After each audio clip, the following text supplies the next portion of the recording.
Yun sa mga bossing, meron tayong ginagawang dito your Falcon 180i. So rebalot syempre.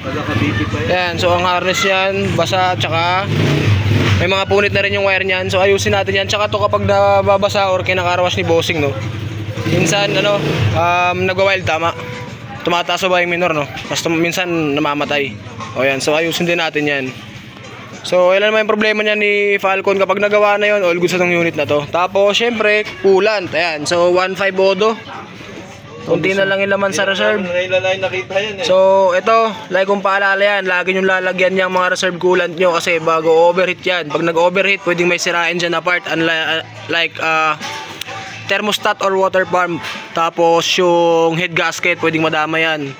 So ito gagawin natin, wala dito na sa atin, bigyan natin ng coolant, sir, no? May coolant naman tayo dyan, so salina natin yan. Tapos ayusin natin yung harness yan, may mga punit na yan. Then ililipat natin ng pwesto yan syempre. So yun lang mga boss, update tayo kapag all goods na yan. 1 hour later. Yun mga bossing, tapos na natin gawin si Falcon. So ang kanyang RPM ay stable na, unlike kanina tumatalon-talon kasi nga may issue to na namamatay pag nababasa. So chinek natin ang kanyang spark plug ay busted. Tapos yung spark plug cap, ignition coil, inayos na natin. Harness, inayos na rin natin.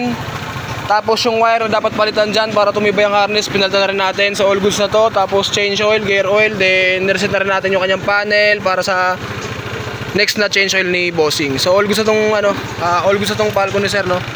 So pwede mo na tong ilob-lob sa tubig. Pwede mo nang basain yan. Yan. Alright na yan.